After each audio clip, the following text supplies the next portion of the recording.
Scott, brilliant again to be in your company. When you signed on, we said we'd do a longer session, and today's the day. You've been looking forward to it. You are the person who said what time, what place. Good chance to speak to Rovers supporters about much more than a 90 minutes or what's just happened or what we hope will happen in the next game. It's a lot more relaxed today than what it would normally be, I think. Really looking forward to it. Really looking forward to giving an insight into not only my professional life but probably a bit my personal life as well. It's of particular interest to Rovers fans because often players don't have a huge online presence.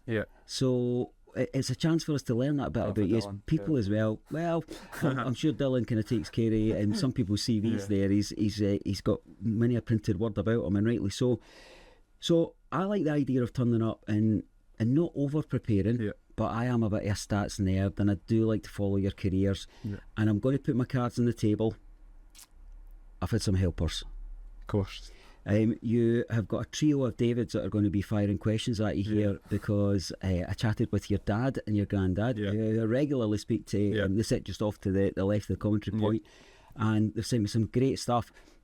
The one kind of question that I put to them, or the one request I put to them was, we're not going to kind of race to the bottom. We're not going to embarrass you. And they would love to do that as well, I bet you. I'm sure they'd want to do that in the car back for a game, but sit easy because they've sent me some great stuff. And our videographer is going to love them because there is many hours searching for clips that's been taken care of.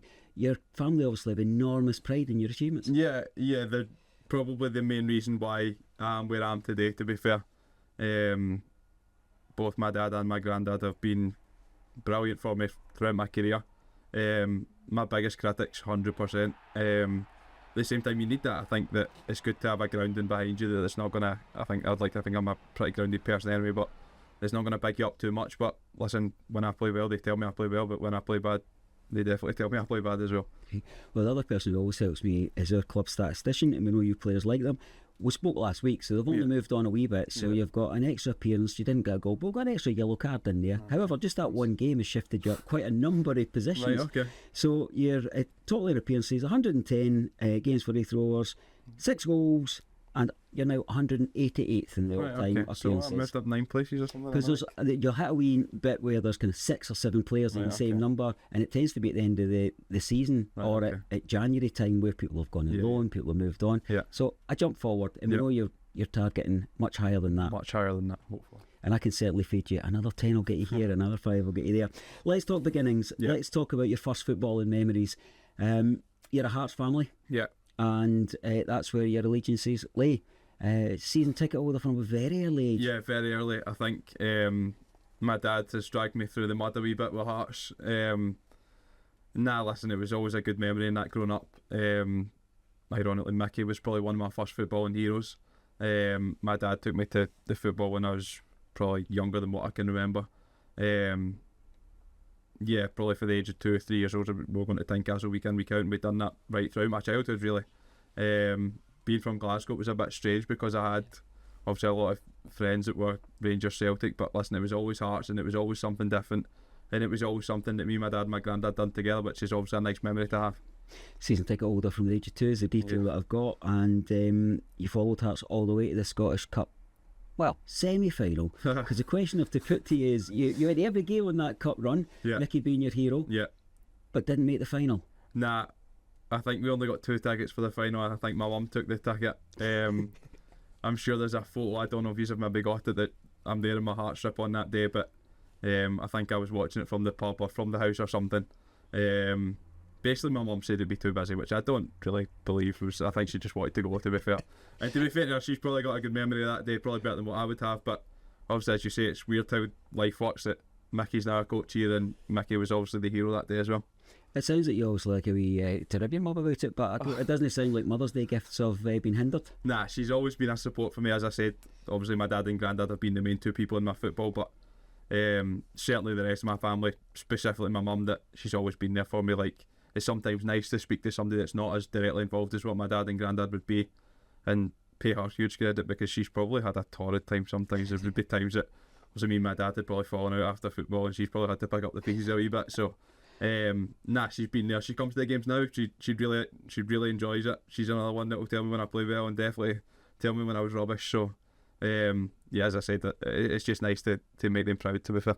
A lovely little symmetrical thing for me, because when we spoke about your contract extension, and we'll maybe come on to it a wee bit later, I love watching the interaction between mascots and players. You see it around all the grounds. I think Championship clubs do a really good job wider than ours, but I think our mascots package is sensational. Yep. You know, the kids are in there, they get the picture with the full squad, and you just see a joy that's never lost in us as old duffers who follow our team. But when you see that freshness in kids, and you've got a good experience of that being circular, in that you were the Hearts mascot for a European game. Yeah, when I was younger, I think I walked out with Lee Makel, I want to say. Might not have been, I can't remember, but anyway, I think they played a team for Iceland in the European games, and it was a nice memory to have. I can remember it because there's a photo that I've turned around to wave at my mum and dad, who are sitting in the stand behind, and obviously the photos got taken, so all the mascots are facing the front, but I'm facing the other way somehow. But no, as you say, it's a nice memory. It's nice now as captain to be able to be looked up at, if you like, as someone that these kids look up at. There was a kid here on the weekend, I'm sorry I can't remember his name, but gave me a card just to say congratulations on signing your new deal, and it's just, I've still got it at my place in the dressing room. It's just stuff like that. It just makes you treasure like what you've got, and makes you appreciate how important you are to some people, and having that honour as kind of being captain here is really special for me. Let's pull back a wee bit, because I see how you're trying to push me on there. This team from Iceland, what were they called? IBV of Iceland, but I dare say they have another name.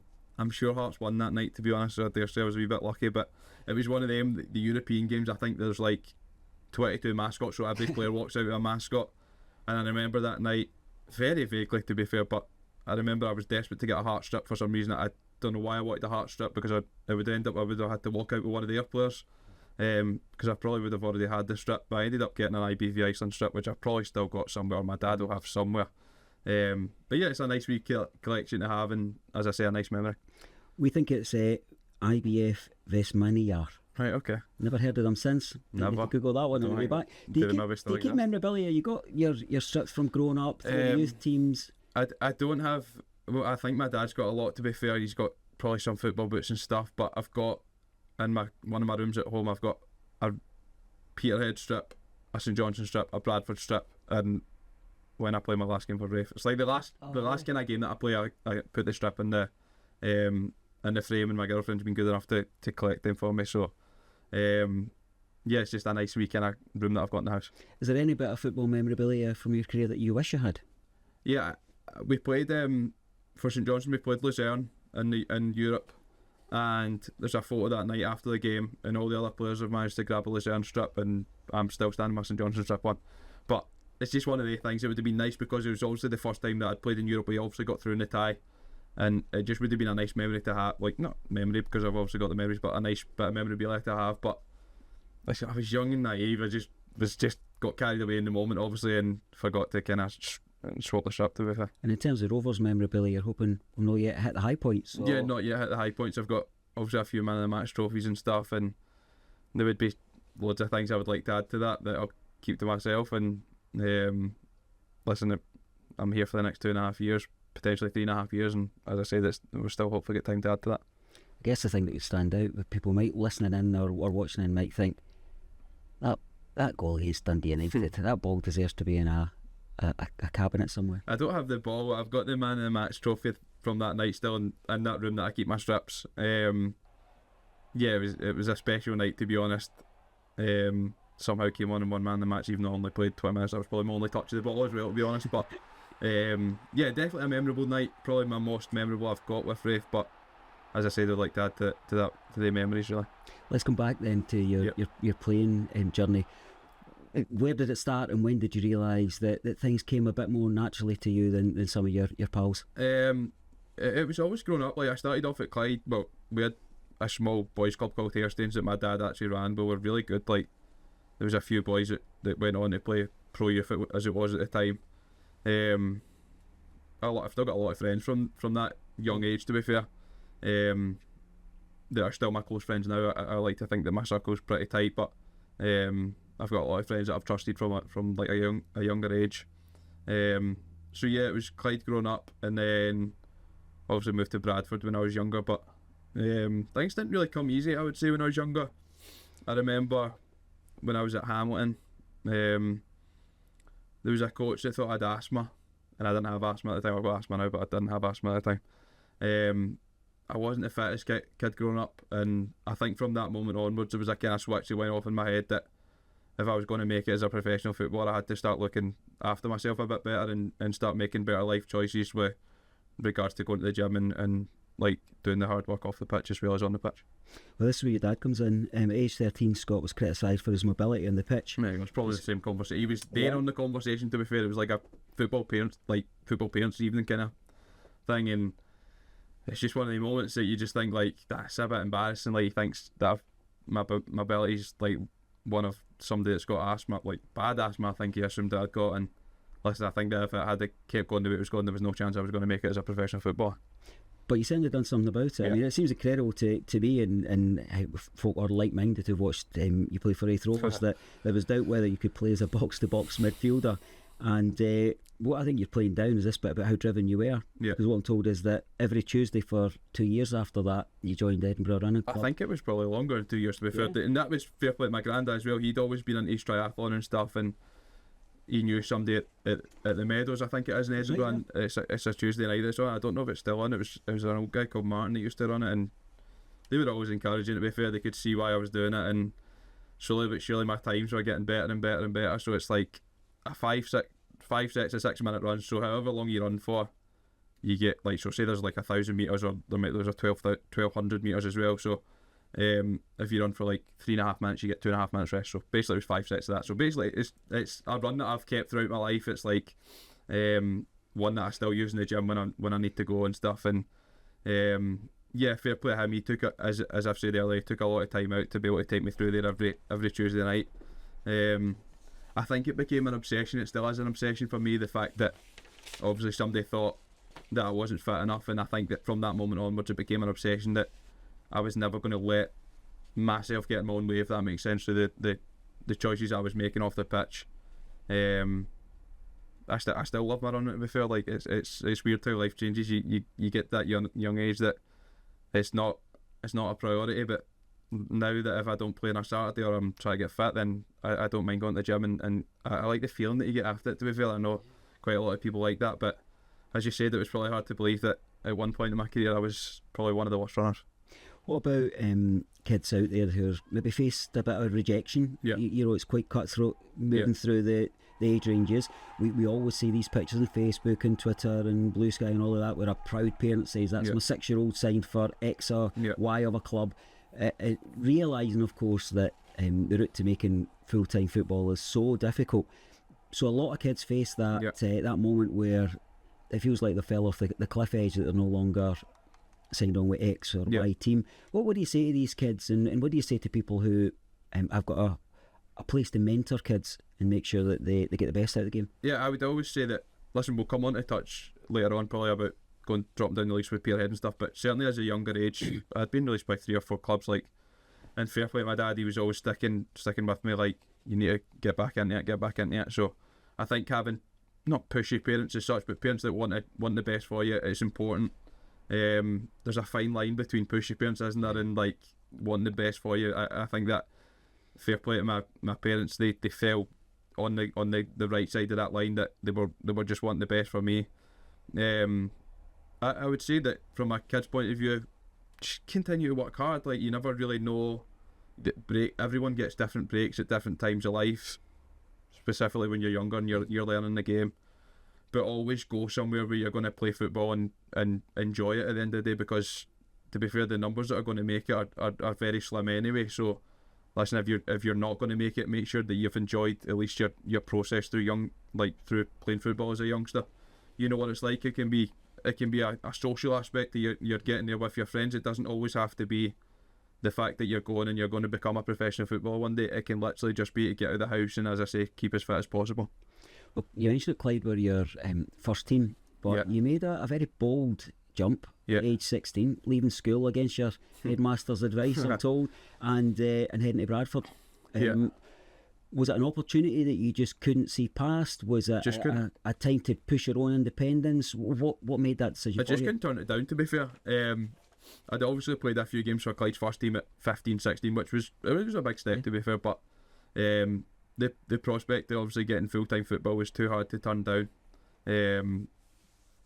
I went down there and I loved it straight away. You grow up in an instant. To be fair, I was a 16-year-old kid that couldn't do washing, couldn't do ironing. I still can't really be fair, but you kind of learn to fend for yourself. I was living with originally 2 boys that were 18, 19 as well, so there was 3 of us in the house, and then I ended up going into digs, which probably settled me a wee bit more, I think. But yeah, it was a big jump straight away to go from obviously living with my mum and dad to going into that environment, and you learn straight away that football's not pretty at times. Like it's pretty tough. There was many days that I came home and was really homesick, but decided to stick it out as much as I possibly could, and as I said, give myself the best possible opportunity. Is that part of testing the mental resilience that young lads have, or do clubs offer any kind of mentorship, guidance? We see lads who come to Kirkcaldy, even lads who are kind of late in their 20s, and I'm struck with how much of a culture shock it is. I'm always saying to fellow supporters, look, if you see these guys around the town, don't need to talk about whether or not we should play a back 3. Just ask how they're doing. Yeah, of course. You'll know yourself. I know how close you were by Conor O'Riordan, which was obviously brilliant to see. It's nice sometimes. It's tough so many times. I've got a good friend that I still talk to from down there, Stuart Morrison, who his mum and dad actually owned a pub, and I used to play in the local pool team on a Thursday night, and see just stuff like that. Like I'm still really close with him. He's probably one of my closer friends, and just stuff like that, it really helps, to be honest. See, just being able to get out of your house and having somebody that you can trust. He played for Bradford at the time. It wasn't like a stranger as such, but it was just nice to be able to get out of the house, get out of your routine, and have a friend there, really, because at the end of the day, we're all footballers, we're all got different lives, but you need something outside of football, and to obviously have that bond that I've got with him was much appreciated, and it probably helped me during my time down there. What about the footballing journey? You're training full time, you're in amongst a real quality set of professionals. How quickly did you assess where your game was at, and how quickly did you start to adapt to what it needed to be? When I went down there at 16, I actually done really, really well when I started. Peter Jackson was the manager, and I was down there. I was going down to sign, but I think we both kind of wanted to have a little feel about it, what it was going to be like. They wanted to obviously have a look at what I was capable of. Trained first couple of days with the first team, done really well. We done a run, and I was like, again, going back to the run, I was one of the first 2 in the run. I think they were really quite impressed with a 16-year-old that I was able to do that. So signed straight away, and then it was a wee bit slow after that. Like they had a development squad, and because I'd become cross-border, you couldn't play straight away. I couldn't play straight away because I had to wait for the clearance. So the clearance took months and months to come through. So it was a bit of a frustrating time at first, and then obviously the manager changed. The club wasn't doing that well. It wasn't doing as well as what it should have done. Phil Parkinson came in, and as I said, he done really well. Second season was really good, and obviously managed to play a couple of 3 times, which was massive for me. Like obviously make my debut and stuff in the FA Cup, which I'm sure we'll come on to. But yeah, as a whole, I love my time down there. Like, as we say, moving away from home at 16, it kind of turns you into a mad straight away. Talk to me about the differences in the game down there. You mentioned your debut against Northampton Town away, FA Cup experience, the Brentford game kind of stood out in your dad's detail. What was it like for you going into that? Even the fact that the stadium suddenly are enormous. Yeah, I think Bradford's got one of the biggest stadiums down there, certainly in the lower leagues.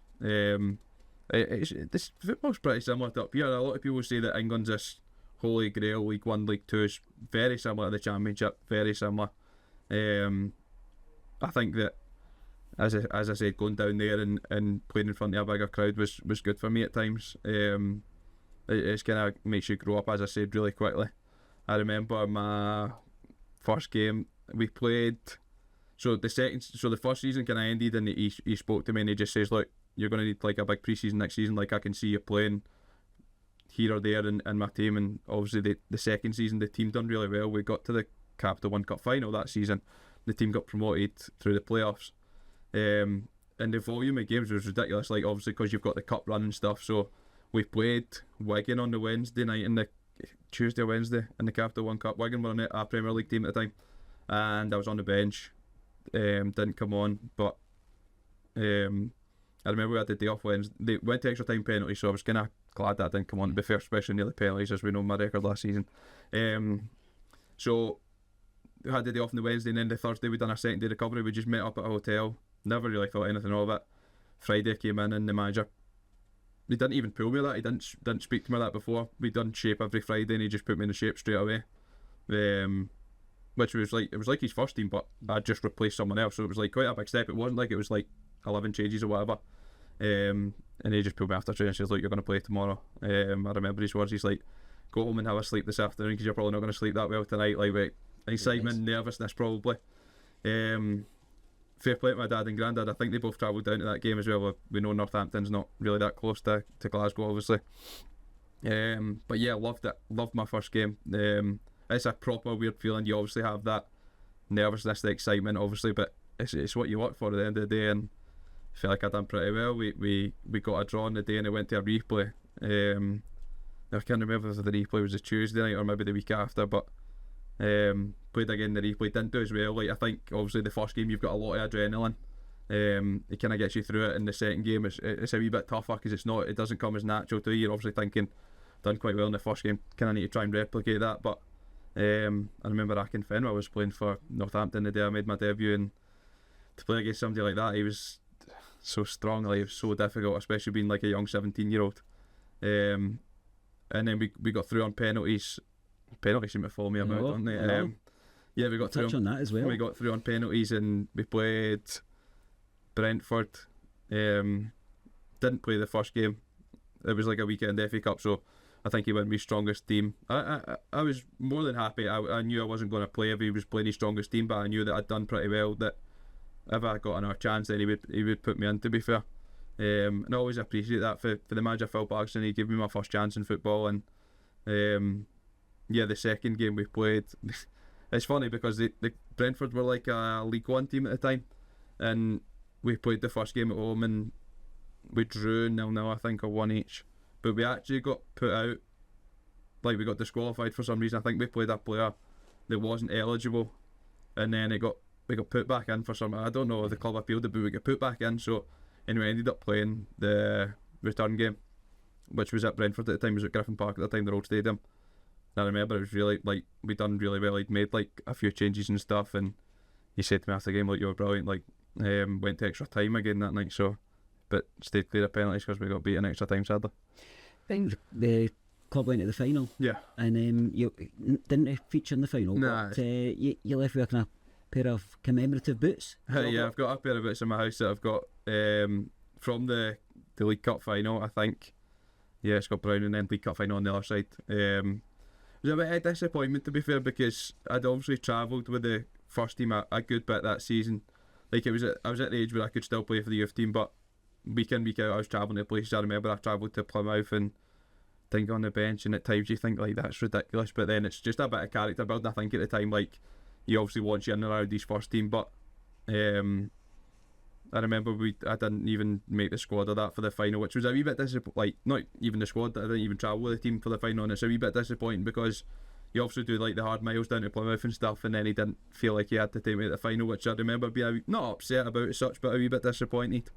Then yeah, it kind of spurs you on that you want to do well and kind of prove him wrong, to be fair. Do you keep some of these experiences in mind in terms of our young players, in terms of just seeing when somebody's looking a wee bit flatter, or when they've been on the bench a number of weeks but not getting to play? I kind of a wee bit of insight into that, because I see the impact that your voice can have with young players. So maybe see me around about the place and say, oh no, Scott said I've got to keep going, Scott said. I think that I would like to think that would help the young guys anyway. You do learn from your opportunities. See that being a young boy in football is probably one of the hardest. I don't think people really realise that. Well, look at Scholesy, for example. He's out playing at Montrose, he's in here training every day, and that's tough. Like, it takes a lot out of you. I know that from my time at St Johnstone, when I went on loan to Dumbarton, and it's not easy at all. And it's good to see these guys. Listen, we've got a good group of young players here. Gibbo's obviously coming on now and making a real impact in the games. Kai's making a big impact in training as well, and I dare say, I keep saying to him, it's not going to be far away before he starts making an impact on the pitch as well. So it is nice to like have a group of young boys that you can obviously mentor as such, but just be there for these kind of guys. I would like to think that I'm always somebody that if any of these guys had a problem that they would come to me and we could have a genuine conversation. Great. Post Bradford, it was St Johnstone. Yeah. They came calling, and we'll talk a wee bit now about kind of life in the fair city.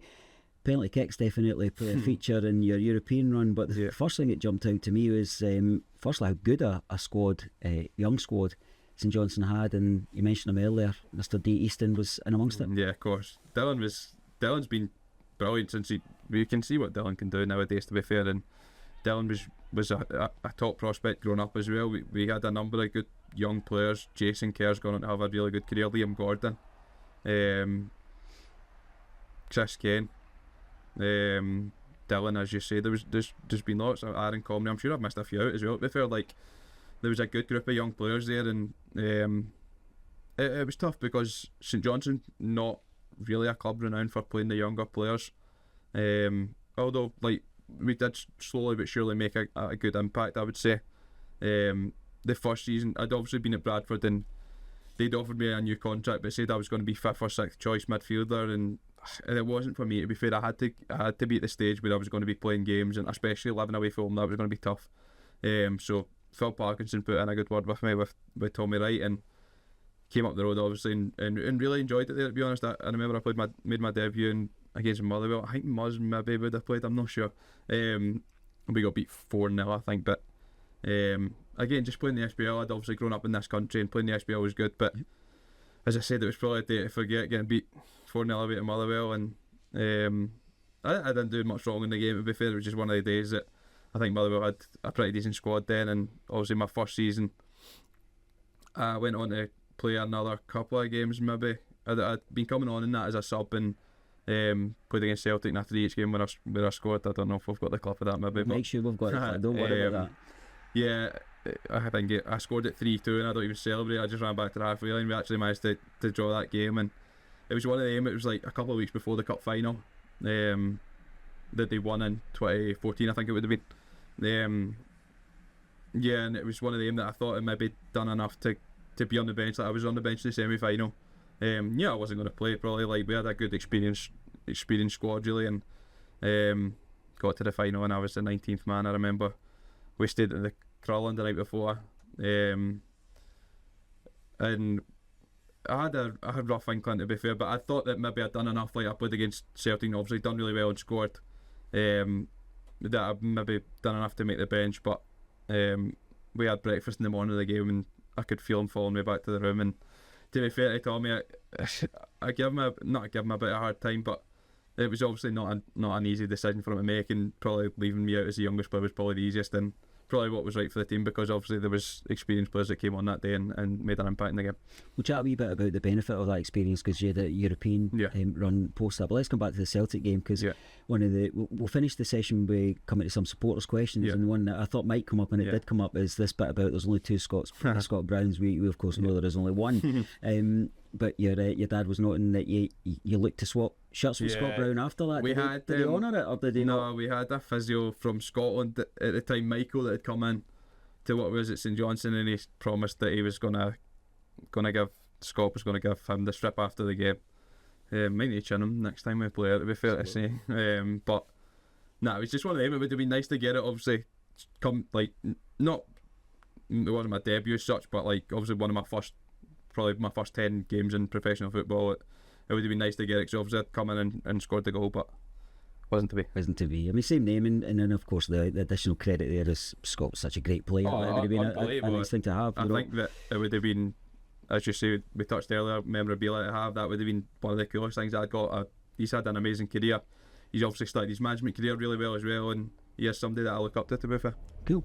The European journey, this is where the penalty kicks play a big kind of feature, but the first one, Dynamo Minsk, away, though the game wasn't in Minsk. What was that like? It was in Belarus, but I don't think I think you're right. I don't think it was in Minsk, but that was the first season I was there, so that was before like the cup final. I'd literally just signed, and going away to a country like Belarus was, I think Dylan actually maybe came on in that game, to be honest. We done really well.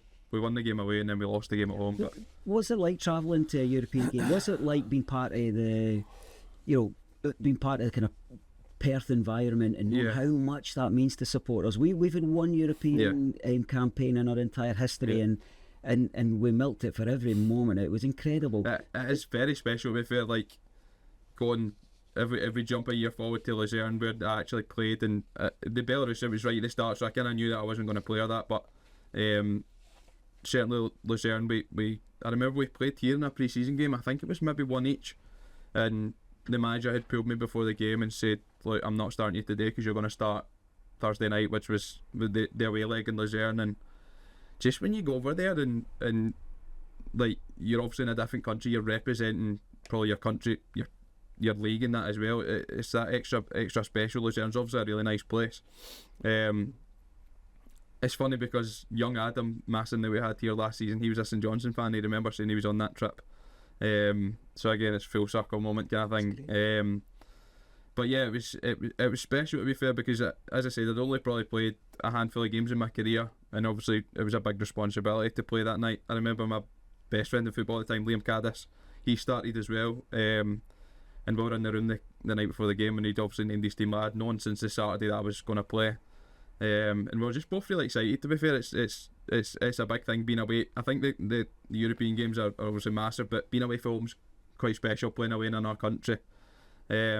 We got a really good result that night. We drew one each away in Luzerne. We were a really good team. I remember it was like 25-30 degrees and we didn't touch the ball for a good 15-20 minutes at the start of the game, but I think once we settled into it, Stephen McLean, again, another full circle woman who ended up here, scored that night, and yeah, it was one that I've got really, really fond memories of. Man of the match as well. Yeah, I was man of the match in the home game and the return leg. Again, Dylan, I've got vague memories of speaking to Dylan about it as well, because Dylan would have been on the bench that night as well. We drew one each, I think, again. I think it was one each over both legs. I can't remember if there was away goals of that back then, but ended up going to penalties. As we've said, penalty seems to follow me around for some reason. The game against Minsk as well was penalties. Yeah, the first year was penalties as well, yeah, so but thankfully we got through. Alan Mannis saved one of the penalties, and I think Tam Scobie scored the winner. I remember standing in the centre circle because I'd played 120 minutes and I'd managed to do well enough to stay on the pitch.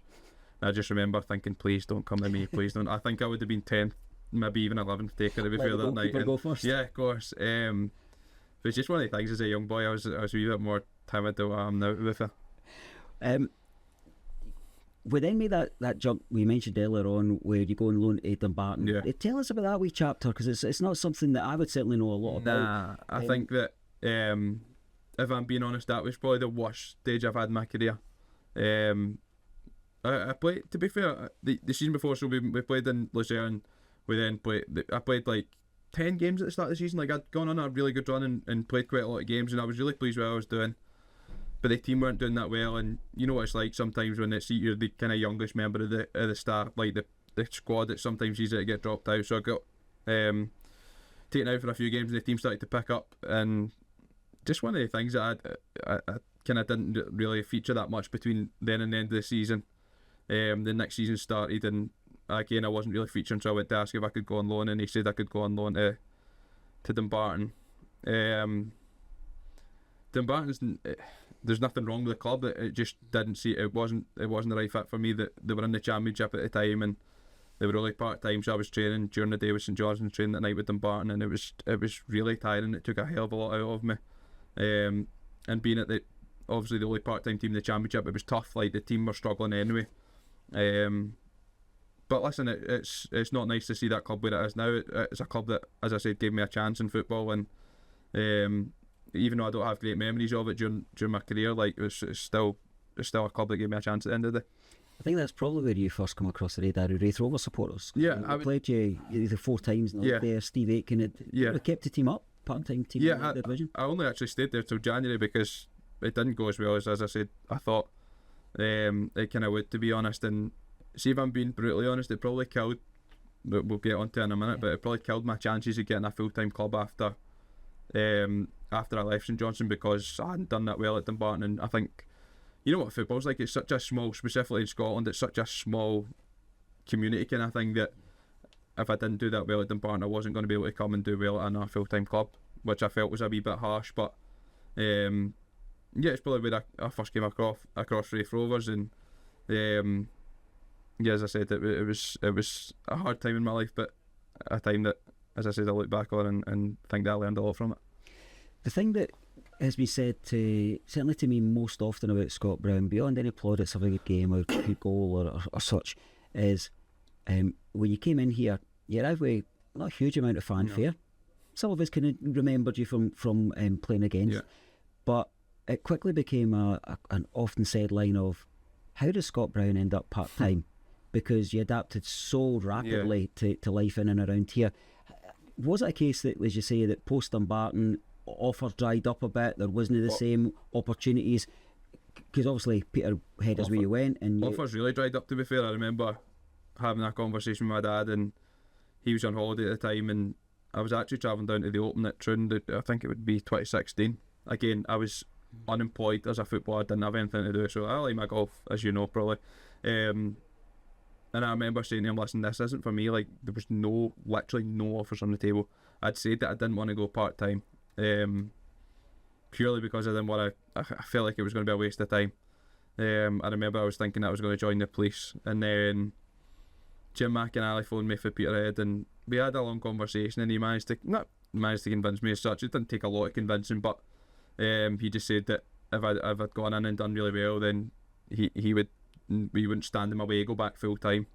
Didn't know I was going to end up 6 years up at Peterhead. Loved every single second. The first year was obviously a time to forget. We got relegated, but after that it was certainly a grounding for what was to come. How did you balance part-time football, the travel, or Peterhead training more centrally? Yeah, we trained one night a week in Dundee and one night with the Glasgow boys on a Thursday. Simon Ferry was taking the Thursday session. There's a few people at Peterhead that I would say a lot to get me back to where I was. Obviously, the manager Jim McInally, the assistant Davy Nichols. They have a fitness coach, Stuart Hogg, who's a fair age now, to be honest. He's in his 80s, and he was one that took me aside and said, listen, I think you can, if we work together. Again, not that my fitness was ever an issue, but it was more, I kept getting down on myself, really. I didn't really want to be at that level. I wasn't enjoying it as much as I should have been. And he says, listen, basically pull your finger out and get where you want to be. I'm still pretty close with him now as well, to be fair. Simon obviously took a lot of the session. Simon's a brilliant coach. I couldn't speak highly enough about him. And it was a combination of all these things. The boys were obviously brilliant because you spend a lot of time with the boys, obviously travelling week in, week out, and it's them that keep you going for the majority of the time. And as I said earlier, I love my time there. I think that it's important for any young footballer. I've said this to Scosey and stuff, that you need to play week in, week out. It was pointless me being at St Johnstone, sitting on the bench, sitting in the 20s, not doing as much as what I should have been. Whereas I think I actually learned my game going down the leagues and playing week in, week out. Did that kind of part-time mix give you a wee bit of a sense of what the future might hold post full-time football? Did you take up employment? Have you got a kind of drive to achieve something outside the game? I'm really lucky that my dad has his own financial advising company. It's weird because at first I was like, I don't want to work with my dad because, like, I've obviously got a brilliant relationship with him, and I didn't want that to break down kind of thing because we're working together, because I know how stressy it can be sometimes. But he encouraged me to come in with him and get my qualifications, which I've now got. I'm a qualified financial advisor, I'm a qualified pension advisor now as well. So again, it's something it's nice for me, because when my career does end, as it inevitably will at some point, hopefully not in any near future, touch wood, but I do have something to fall back on and something that I can work for the rest of my life. I think that the second I hang up my boots, he'll definitely be looking to retire from the office as well. So it's still nice. I still go and help him out most days, and listen, as I said, we have a brilliant relationship anyway, but it's still nice to be able to go in and help out and keep your eye on. Many years down the line, we would always want the case to be, people say Scott Brown, that the reply is always, the Raith Rovers player. But I very much sense that the guy that played for Peterhead is something that will give you a huge amount of pride as well. Yeah, as I said there, it's weird. It's where I found my love for football again. I was ready for chucking it completely, as I said, with that phone call with my dad, and it's weird how it works, because you actually, when you take the pressure out of it, I'm not going to enjoy this, you actually become more rewarding at times. We could have been, I wouldn't have been sitting here, but it would have been completely different. I obviously had an offer at that time. I went and met the manager of Dumbarton at the time, Stevie Crawford. This was a couple of years into Peterhead. and I also the year after met the manager of Falkirk, and both moves fell through for one reason or another that I won't go into, but it could have been a very different story. I think, as I've spoke before about when I eventually got the chance to come to Raith Rovers under Ian Murray, the ex-manager, it was why I jumped at the chance, and why I'm probably so thankful for him, because he was the one that actually wanted me rather than, no, we'd like you to come here, like, kind of thing. This interview is striking me like many before, but certainly it kind of stands at the top of the tree in terms of things being circular, in terms of there being a rhythm, a symmetry and such like. Raith Rovers have, even through your time at Peterhead, we were playing against you regularly, and Peterhead really had a bit of a hex on Raith Rovers. I particularly remember a game I don't think you played in, they have to go back and check, but Scottish Cup they beat us 3-0 up there. They had a great run on us. There's one I remember. I don't know if you'll forgive me for this, but I think David McGunn was the goalie. I don't know if you remember this. And I went back to him and he kicked it straight up in the air. And it was 2-0 that day. It was one of the days at Peterhead that was really windy. And it's weird because they kind of things like, you get used to that, like playing up there, like you get used to the conditions and stuff. And when teams used to come up, obviously Raith wanted to come up under McGlynn and like play fancy football and stuff, and we know that that's going to be tough for the wind. And it was just one of the things. I remember the COVID season that it got cancelled, that Raith obviously ended up winning the league, that they were meant to play each other the next weekend. Obviously, as I say, thankfully for Raith that they managed to get not that might have worked out in Raith's favour that day, but we certainly had a good record. I remember also there was a game we didn't play, that I didn't play here. We played in the Scottish Cup and Raith actually won 1-0, but how we didn't win that day was beyond me. It was a battering, to be fair. For some reason we always managed to play our best stuff. I don't know if it was a combination of things, because obviously when Simon started to take the coach and we started to play some good football and stuff, and I don't know if it was just one of the things, it was two good footballing teams that played against each other. I remember all these windy matches very well, because I had to stand at the end of the game with a microphone chatting to the manager about what's just happened. So but for some reason it's a place that I think Rovers fans hold quite fondly. With some great days up there. Yeah, see, to be fair, when you get there, it's actually it's a really accommodating place. It's a really good club. I really love my time there. I couldn't recommend it highly enough to anyone.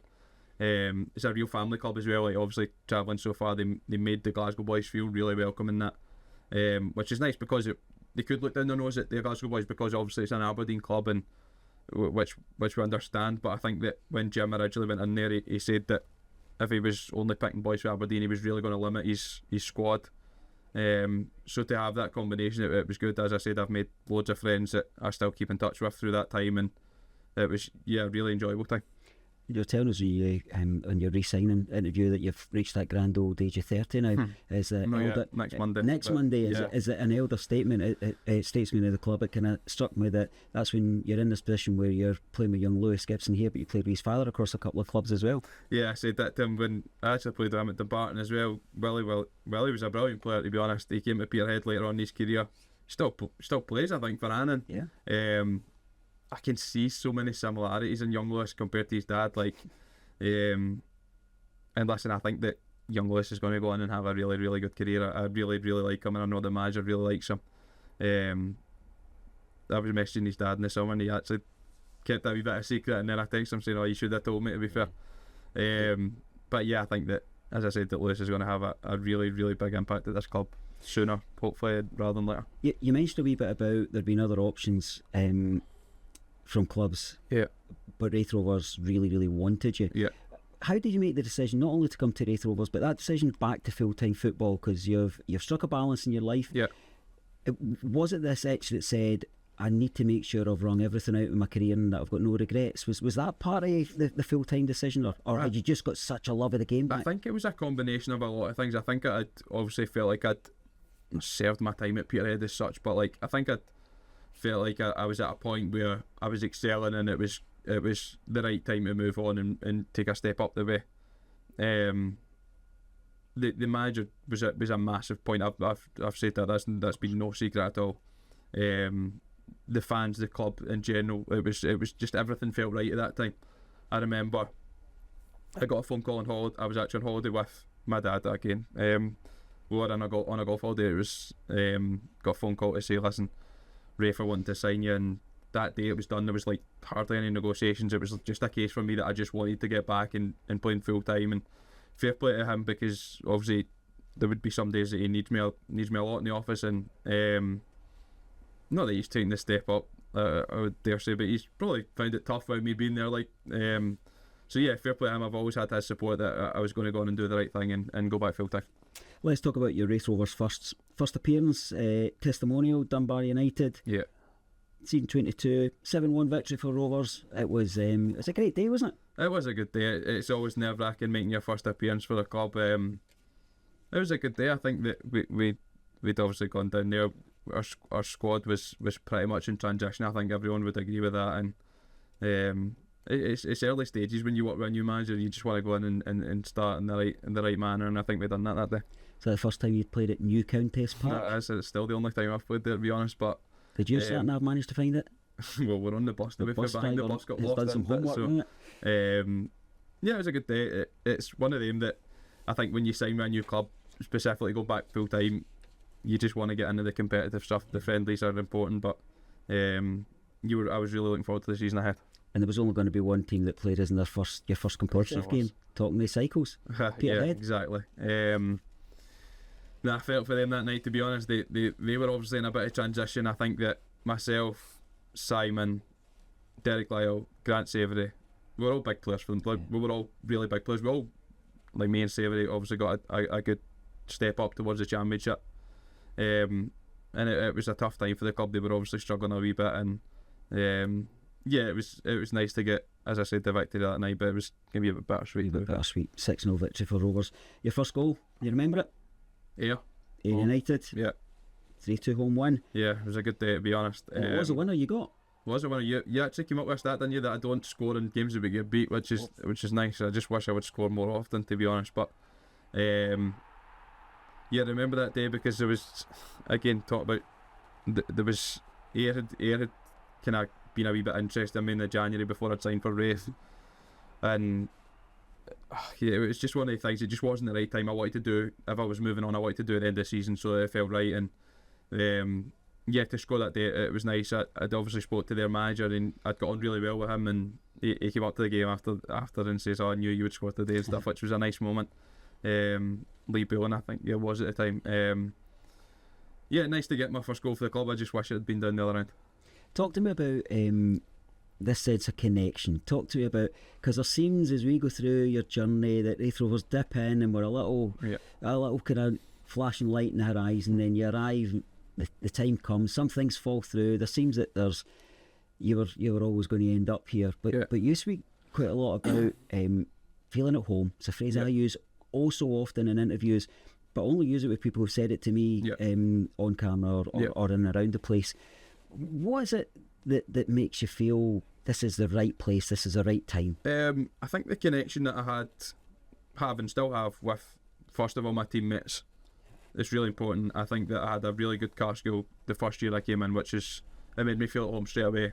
There's boys in the dressing room that made me feel at home. Follow Ross Matthews, guys that had been here for years, that could have looked down their nose a wee bit because I'd obviously come from Peterhead. Could have definitely looked down their nose when I got given the captaincy, but there was certainly none of that. And yeah, the supporters, I mean, how easy would it have been for people to go on my back straight away because I had been given the captaincy? And I think that at that time I kind of felt a wee bit of extra pressure kind of thing. I do feel a bit extra pressure anyway, being the captain. I think that's only natural.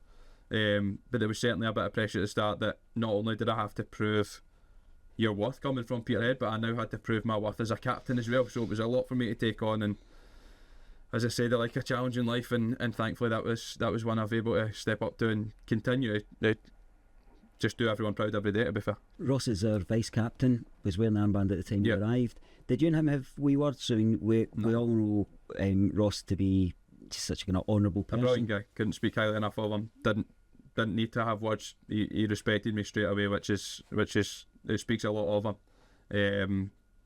If anything, it probably should have been me pulling Ross for words, but couldn't speak highly enough of him. He's been an amazing servant for this club.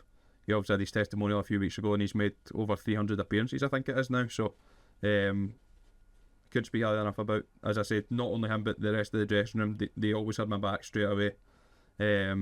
And it was credit to Dean Murray as well. Like he didn't need to take that chance and make me captain. He could have gone really safe. Somebody like Jama, if he was moving away for Ross, because I know Ross was having a tough time with injuries and stuff. But spoke a lot about him, that he took a punt on me, as I said, when probably nobody else would have.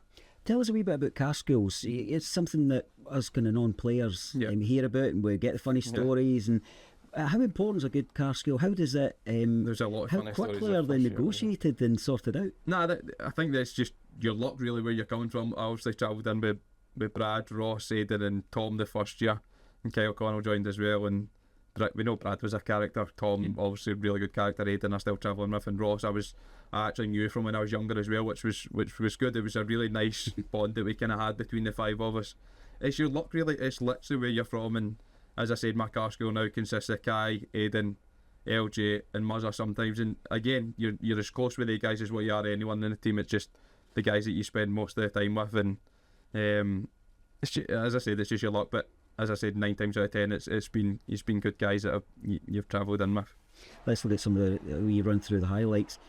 Let's talk about the Dundee United goal. Yeah. It's at this point, because we want more. We're greedy. That'll stand out as a kind of high point, and it's a moment that grabs the attention way wider than Kirkcaldy. Yeah. You know, we see match of the day, retweeting this. And I don't know how Dunman goal of the season for the SPL, to be honest. I got goal of the season here. I know, I appreciate that. No. To not get top 3, I think I was a bit hard done by there, to be honest. But they obviously speak tongue in cheek. But I remember it's obviously a highlight, right? Which is good. But I was angry at the time. I didn't start the game. That was tough for me. I'd obviously spent a lot of the season playing centre half, which was equally tough. Like, I think me and Muzza came up with a good relationship, considering he was playing next to a centre midfield player and I was a centre midfield player at the end of the day. And just not to be dropped as such, but to not play in a big game like that, I understand the manager's point of view. I understand how difficult it is to pick an 11, and to come on and have that impact was special for me. Like, probably did come on with a bit of anger, and there was probably a bit of anger in me that was like, when you take that touch, just hit it, because what have you got to lose? Like, you've not played in the game, you've come on as a sub, and as I said, it's one of them that I remember vaguely hitting it. I don't remember it hitting the net, but I remember the celebrations after, and you probably see my face. I'm probably still angry. I'm probably one of them that. But nah, it's just one of the things. It was a good goal. I've scored a few of them in my career, but certainly for the moment and the time of game it was, and the type of game it was, obviously top of the league battle, it was probably the most important I've scored. We did say to you is that what you need to work on is scoring tap-ins, one for the edge of the 6-yard box. Mickey's always at me, to be honest. It's I would say I'm a box-to-box midfield player. I could probably turn into a 6-yard box to 6-yard box midfield player at times, but actually get in the box more often. It's just one of the things that it just always seems to fall for me. I should probably stop shooting as much, because it's quite tempting when the fans are behind the goal shouting shoot, obviously remembering what I done against Dundee United, but they probably do remember.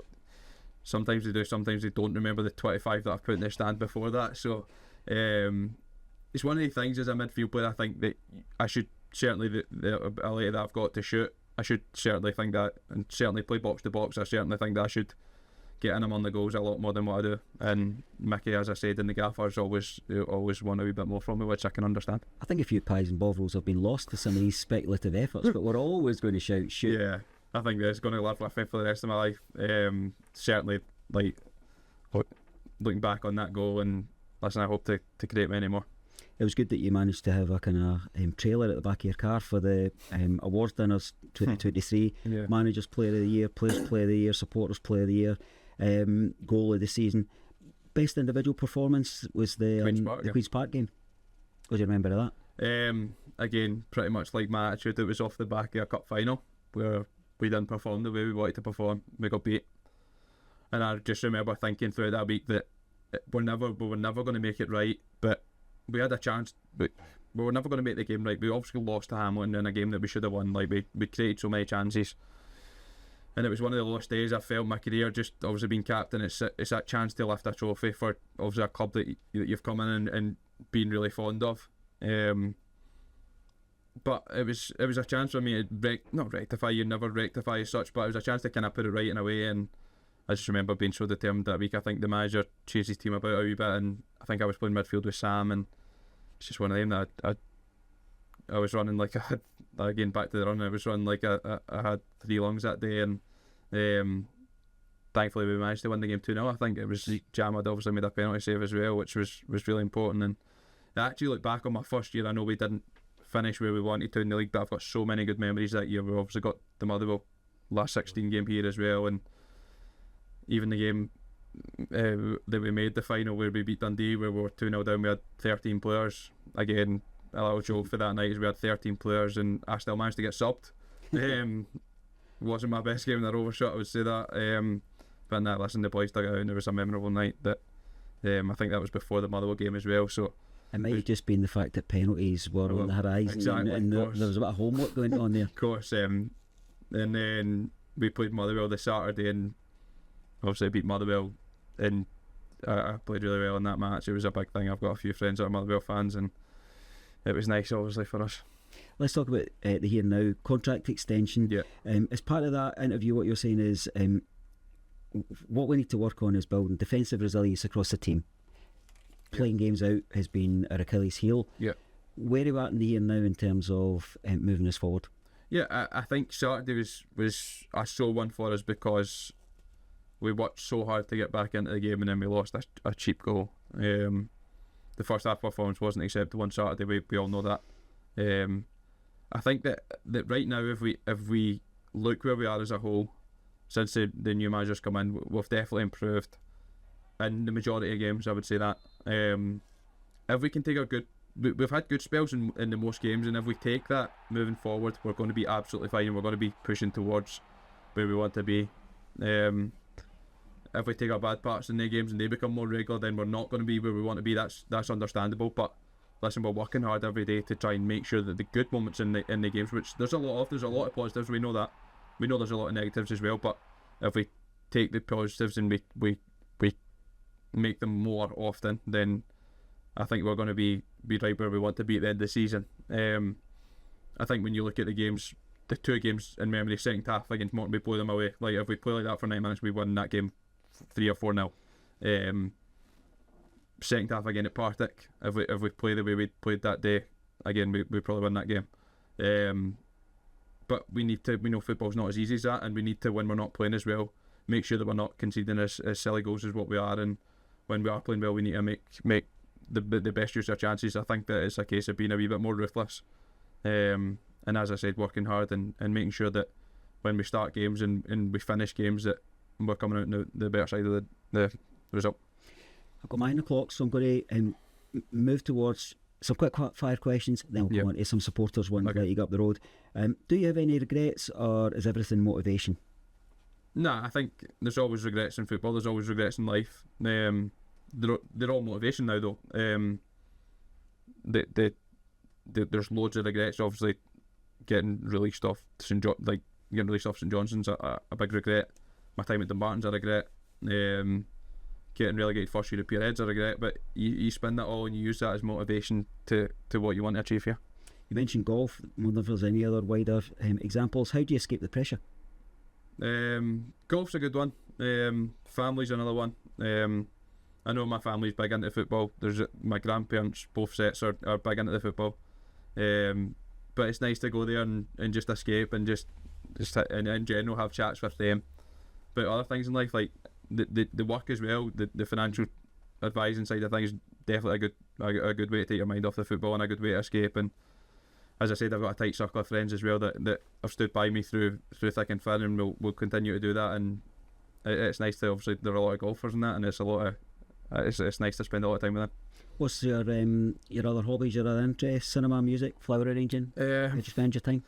It's mainly golf, to be honest. I was a PlayStation, but as I get to 30, I should probably stop playing the PlayStation. I think that's maybe reached the point in my life that I should maybe stop with that. But no, it's mainly golf, to be honest. I know that the weather's not as good now, but TV, Netflix, just the usual stuff, can I be fair, to try and take your mind off it. Teammates across your career, who inspires, who drives you forward?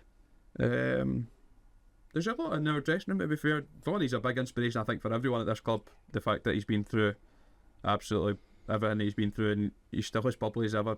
I know he's injured again, and you would never know from looking at him, like he's as bubbly as ever, and he's the obvious one to inspire you. Yeah, I would say him probably. Have you got somebody in the game that can cut through the white noise? People will tell you you're great, opposition fans will tell you the opposite. Is there somebody that you've got you can rely on to get to the point of you're the voice to listen to? I think, as I say, my dad's obviously been the one that I've listened to throughout my career. I would say the manager now, like the manager before the manager now. I have a really good relationship with them, and at the end of the day, these guys they've got a lot more experience in football than what I have, and probably what I ever will have, and it's important that you listen to them and take on board what they've got to say, because at the end of the day, they're the most important opinion that anyone could have. Supporters, all due respect, might have a completely different opinion from the manager. 9 times out of 10 they do. But listen, it's important for us as players to listen to the manager and what he's got to say, because at the end of the day, it's our job and his job that's on the line. Best player you played with and against? Best player I've played against is Virgil van Dijk. He was, I don't think I need to say a lot about him, to be honest. An absolute Rolls Royce. Best player I've played with, that's a good question. I should maybe bailed you out and said not in this squad or something. It's a tricky one, isn't it? I could probably give you one in this squad that comes to mind straight away. But I'll start with my other one first. We had a striker at Bradford, Naki Wells, that ended up playing Championship in England, near enough Premier League in England, I think, maybe for a bit. There was a season as well that he was frightening. Michael Harron comes to mind as well. When I was at St Johnstone, there was a time that he also got his move to Rangers. He was pretty frightening, to be honest. In this squad, I think that this will be a popular answer, will be Sam Stanton. I think that Sam can do things that nobody else in this league can do by going past players and winning balls that he shouldn't. I think we say that he's got extendable legs sometimes in training. I think that Sam will look back in his career and think that he could have played at top level if he had probably a lot of injuries and stuff. Another one we want to see achieving much more here. Exactly. I think that I speak for everyone in at the football club that knows how highly we all think of Sam, and we miss Sam massively when he doesn't play. We know that. But yeah, there's some of the stuff that he does in training that's it's untouchable. Like, boys, I like to think we have a good squad, and there's some stuff that he does in training that none of us can get near. Best stadium you played in? I played at Tynecastle for St Johnstone. Again, funny story. I came on in a 4-3 loss, but I came on at 0-0. In fact, I came on 1-0 down, and obviously having the name Scott Brown, it got booed, which was a bit of an insult considering I was a Hearts fan. But it was the old Tynecastle where the main stand and stuff, and they'd just been promoted from the Championship, and it was a full house that day. And to play at Tynecastle, obviously it was a wee bit special because I'd obviously grown up supporting Hearts, but I think Tynecastle when it's full was a pretty good atmosphere. Favourite kit of all the ones that you've worn professionally? You just liked the design, you liked what it stood for? There's not really one that stands out as much, to be fair. I would say probably the Bradford one, just the one that I made my debut in, just because it was the first game that I ever played in football. I've probably still got it somewhere in the house, and it was just one that it's nice to have. It's your first professional game. It's like everything you've worked towards, and having that was a nice moment. Not the Rovers Canary Yellow that you had to take 4 weeks of Spanish lessons for? What about that? That was embarrassing, was it no? Mi nombre es Scott Brown, el capitán de Raith Rovers. I was actually watching it back the other day because I think Grace put it on at the end of the video, which I'm not very thankful for, but it was one of them that somebody on the board had asked me to do it, and ironically the guy Stuart I was talking about earlier that I was friends with at Bradford, he's fluent in Spanish and Portuguese, and I never hear the end of it for him because it was really bad, to be honest. Right. I'm going to ask one more question of mine before I come on to the supporters one, which is far more important. How would you want to be remembered when football people in and around Kirkcaldy raise your name? Somebody that gave their all, I think, first and foremost. I think that I would want to be remembered for the captain that got the club to the SPL at the end of the day, but I know that a lot of things have to happen first before that. I think, as on a personal point of view, just somebody that gave their all for the club, and somebody that the supporters can look back on and realise they had a good connection with. Right, let's go on to a wee handful of questions here. I'm going to ask the ones that are not going to have you kicking me off my seat. I don't really want a knee-high tackle, so we'll go with Gary asks, firstly, congratulations on the new and thoroughly deserved contract. Thanks, out with football, what do you feel your greatest achievement is? Probably the financial advice and stuff, to be fair. Like, bearing in mind, my dad was always at me growing up that you should like get into it. You should have something else, and to obviously be qualified and to be pension qualified now as well. It's quite a big thing.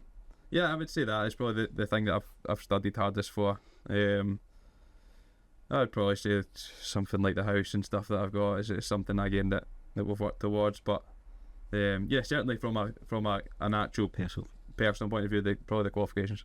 Well, I stole a bit of Liam's thunder because we had to bring it into the wider interview. But what made you join Rovers at the start? Yeah, it was, again, the manager was a big thing. I've never had that. I've never made that a secret. The club in general, the size of the club, the potential of the club as well, I would say. And it's not lived short of my expectations, to be honest. Blair firstly notes his annoyance at players cutting holes in the back of their socks. Unless you're a bodybuilder, you're not needing to be doing that. As a skipper, are there any rules that you implement in the dressing room? And what could you ban if you could ban anything? There's not a lot of rules that I would say, because Paul and Dicey are two fine men, so they're probably the most stricter guys when it comes to rules. We have a rule that if you get nutmegged on a Friday, then you have to pay a fine. I think that actually has become any day of the week now. So and we have like a fine wheel in there that gets spun as well. So there's a few interesting results on that you can get. One thing I would change in football, probably VAR, to be honest. We know that we got done with it a wee bit against Ross County. We had a small sample of it. I dare say in the wider aspect it can work with regards to, there's a lot of things in football, but it certainly felt that night that we were a wee bit hard done by. We were on the pitch for a good 5 minutes not having a clue what was going on, and it's kind of tough as a player, and like when that happens you don't know what they're looking at or what the problem is really, to be honest. I know Muzzer did say that he handled the ball, but it would be nice just to either be in the loop in one way or another, or ban the full thing completely. And the other side is where the game at Morton, where did it cross the line, did it exactly not? I think penalty claims, Livingston, Queen's Park. I think that if it's at one level, then it should probably be at the majority of professional levels. I know that would be hard to implement, but it certainly feels like there's rules for some and there's rules for others, kind of thing. Dave Gourley asks this kind of recurrent question, because this maybe feeds back to you about how you present a Rovers jersey, of what makes you so happy to be here. There's a lot of things, like as I said, the connection that I've got with everyone at the club, staff, players, just being happy to come in every day first and foremost, my connection with the fans, being back full, like going back, as I say, going back to what we spoke about, being back full time and being back feeling like this is where I should be, is also a good feeling.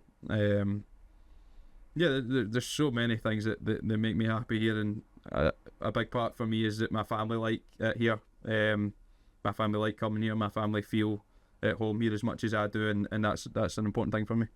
Brian asks, well, firstly he says, I'm so pleased that you've shown faith in the club, and it was great when you met you earlier in the year. Yep. The impact you have on the team when you're on the field is incredible. Good compliment. Thanks. Do you enjoy the PR side that your role here at Starts Park demands? Yeah, always. Like, it's nice to get involved with you guys. I know how much you guys give to the club. You do it free of charge. You do it out of your own time, and it's nice to sit down with you and give something back to not only the supporters but yourselves as well. Yeah, it's very rewarding. I would say it's obviously a chance to give stuff back to the club. It's obviously hard sometimes because you're looking forward to the game, you're trying to prepare mentally. People actually sometimes forget that you're here to work and you're here to get results for the club on the pitch. But at the end of the day, it's a way now that we need to connect with the fans on a social media platform, and that's just the way that life moved on. And there is always that bit post-match where the demands on players who have had a good game at the end of the match, I just kind of stand back and watch. You know, we sometimes will say, let's go and get a cup of tea, because let the guy get a shower. We're here for hours sometimes. But sometimes it is, you know, lounges, BBC, written press, people asking for individual interviews rather than that kind of press clutch, and generally the kind of TV and club TV are only the ones that really should be. Yeah, of course. That. It's always night. I dare say it's always tough after a game that you've been beat. I know it's my job as captain when I've played to go and do the lounges and stuff, and I know that it's tough, but it's at the end of the day, people want to hear from you. I take that as a responsibility. That's fine. I guess it's nice in a way that people do want to have interviews, because it probably means that you've done something good in the game, or you've had a decent game, so that is nice from that point of view. But as you say, we can be here for hours. People don't understand that how long we can be here after the game. Sometimes after the game you just want to get home, especially if it's been a tough day. But don't get me wrong, it's nice when it's been a victory and people want to hear your side of the story. It's also a nice experience. Gordon asks the question we touched on earlier: are you ever mistaken for the other, less famous Scott Brown? It's one of the things that you can't change your name, obviously. Growing up, I bet my dad wished he had called me something else, to be honest. But especially being a Hearts fan, and Scott Brown was probably at Hibs at the time. As I said, can't play him enough credit. He had an amazing career. It's not the worst person in the world to ever be compared to. But yeah, I would like to think that hopefully in my time here just now, but the time coming up, that I'm going to make my own memories. A couple that touch on the Dundee United goal, Phil and John. John says, have you ever thought of the fact that you'll be showing your grandchildren that goal? And what does it just feel like? It's a crazy feeling at the time, because it's like you don't really realise that the feeling of scoring a goal is unmatched, to be honest, specifically in that moment. But it's one that I will probably show everyone. Everyone will probably know that they'll see that goal for the rest of their time. But it's a feeling that's so hard to describe. It's like it's the elation, the emotion at the time it just pours out of you. As I said, going back to the goal, I don't really remember a lot of it, but I remember watching it back a few times, obviously, and seeing how happy it made Vonnie and the other boys at the time. And that's quite a rewarding feeling as well, that the fact that there's other boys that are so happy for you and so happy that we managed to get that result that night is a nice feeling. Got a question then. Brownie, Skipper, Scott. It's a lot going on there. What's your preferred nickname? It doesn't really matter, to be fair, but it's always been Brownie, but I don't actually mind Brownie. I know that a few of the boys have been mocking me a wee bit, because obviously Gaffer spent a lot of time down south and that, and it's understandable that's what it was down south. So listen, it's not, I don't really have a preference. It doesn't really matter. Carol maybe rounds up the interview here by saying, if you could give your younger self any advice, what would it be? Be as fit as possible before that moment. Like kind of swung things. Just stick with it. Like it's tough. I've had so many setbacks, as I've spoken about, and so many bad times but it actually makes you appreciate the good times. So I would just say to myself, just stick with it. Don't really change for anyone or anything. Just be yourself, and stick with it as long as possible. Let's round it up as we do post-match and generally things that I'm involved in by handing over to the interviewee to speak to Raith Rovers supporters directly. Yeah. What do you want to say to them? I hope you've enjoyed it. It was nice for me to look back on my career and speak about probably stuff that nobody realises that I've gone through.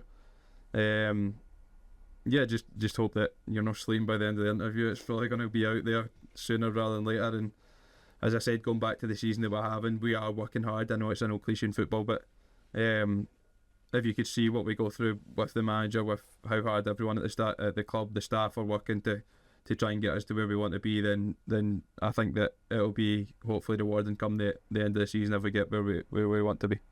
Scott, thanks for your time. It was every bit as interesting as I thought it would be. Thank you. Thanks for chatting with me. Cheers, thank you.